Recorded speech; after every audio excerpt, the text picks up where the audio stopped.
আজকে আবার সোশ্যাল মিডিয়াতে দেখলাম যে আপা নাকি 26 তারিখে বাংলাদেশে আসবে। এই মার্চের 26 তারিখে বাংলাদেশে আপা ফিরবে।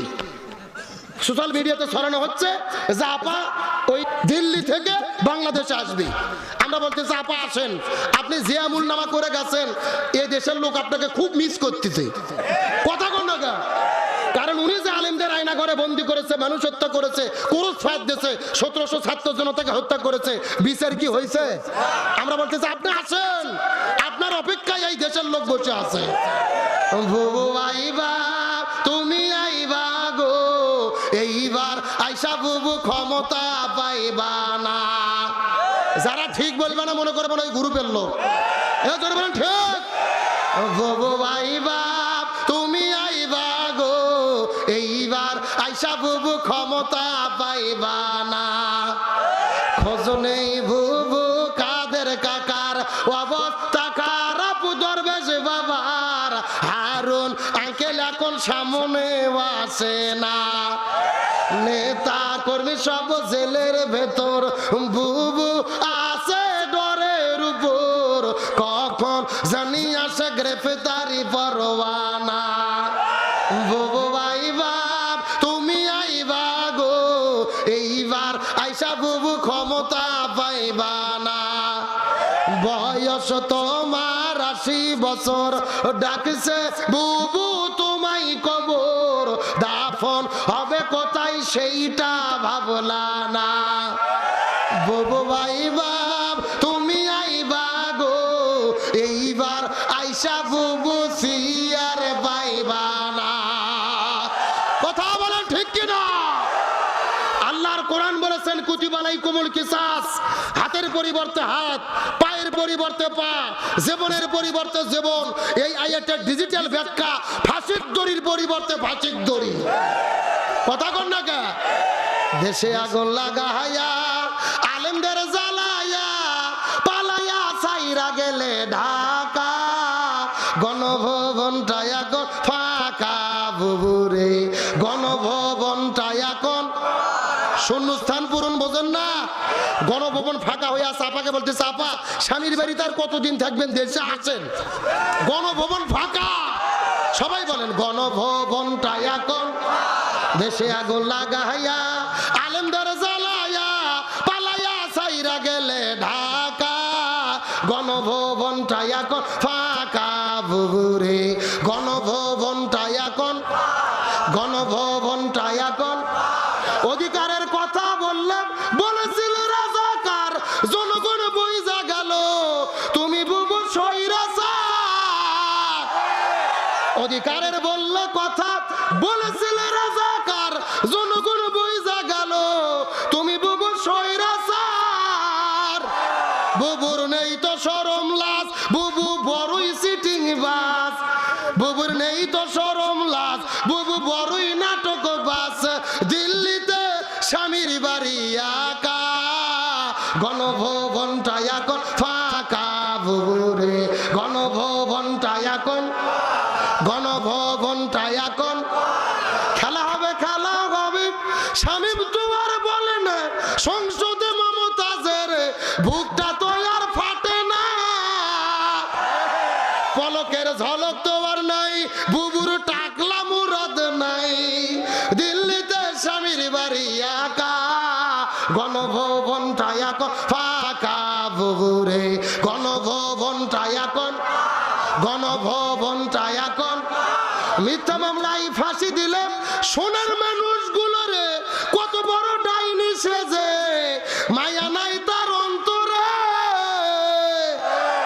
আদর্শে আদালত আছে, ফাঁসির দড়িও আছে, কবে পাবো বুবু তোমার দেখা, অপেক্ষা করছে শুধু ঢাকা। দেশে আগুন লাগাইয়া আলেমদের জ্বালাইয়া পালাইয়া সাইরা গেলে ঢাকা, গণভবনটা এখন ফাঁকা বুবুরে, গণভবনটা এখন ফাঁকা। আলোচনা কি চলবে? কারা কারা চলবে? দুটো হাত আল্লাহকে তুলে দেখায় দেন। দেন একজন তাকবীর দেন দেখি।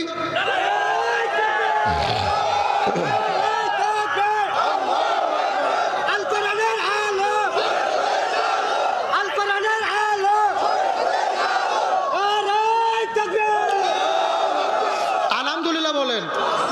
শহীদুল ভাই বলবো আমার চা দেওয়ার দরকার নেই, ভাইকে এক কাপ চা দেন। ও যতক্ষণ ঠিক আছে আলোচনা ততক্ষণ চলবে ইনশাল্লাহ। বলেন আলোচনা চলছে চলছে, ওটাউটি করা যাবে। ওরা করে দাঁড়িয়ে আছে থাক না, ওরা ভাবছে অন্য দিনের মতো ওয়াজ মনে হয় আজকে হবে না। ওরা বুঝিনি আলোচনা কেবল শুরু হলো ইনশাল্লাহ। বলেন আলোচনা চলছে, ওটাউটি করা যাবে, থাক ওরা দাঁড়িয়ে থাক। আল্লাহ তাআলা কবুল করুক, আমিন বলেন। আরো জোরে বলেন আমিন। তাহলে আমাদের ঐক্যবদ্ধ থাকার দরকার আছে না নাই? ইমানদাররা যখন বিপদে পড়ে আল্লাহর ভয় করি যাতে থাকলে তাদেরকে রক্ষা করেন কে? আরো জোরে বলেন। তাহলে যুবকটা আল্লাহর কাছে দোয়া করলেন, কার অধিকার কায়েম করেছিল? শ্রমিকের অধিকার। জোরে বলেন কার অধিকার? আমার বন্ধুগণ মুসলমান ভাইরা গভীর মনোযোগ লক্ষ্য করুন। কোন দিকে নজর নাই, কোন দিকে তাকাতাকি নাই। চুম্বক কিছু কথা বলার পর আপনাদের মধ্য থেকে বিদায় নিয়ে চলে যাওয়ার চেষ্টা করব। প্রথম যুবক যখন আল্লাহর কাছে দোয়া করলেন, আল্লাহ পাথরটা সরাইয়া দিল। কি এক হাত পরিমাণ, এক বিঘ পরিমাণ পাথর সরার পরে 2 নম্বর যুবক আল্লাহর কাছে দোয়া করে বলেন, আল্লাহ আমি আমার জীবনের ভেতরে তেমন কোনো ভালো কাজ করতে পারি নাই, তবে আমার বাড়ির ভেতরে 3 দিন ধরে কোনো খাবার ছিল না।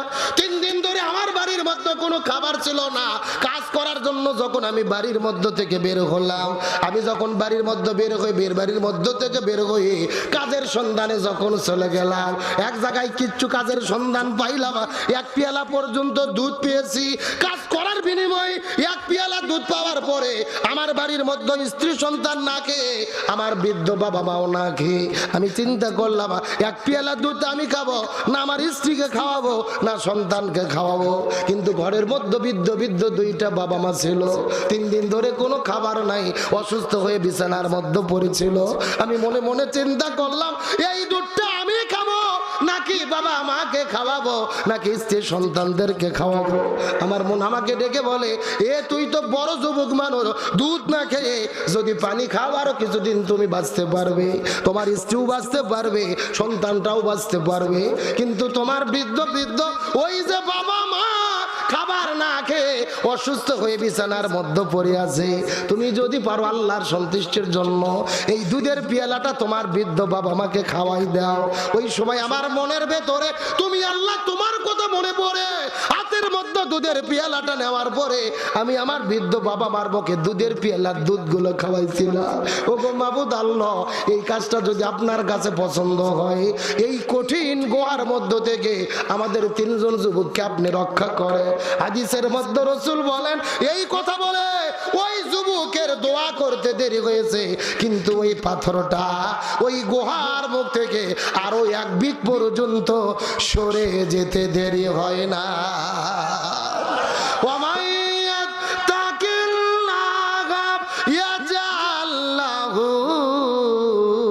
মিন আমরিহি ইউসরা।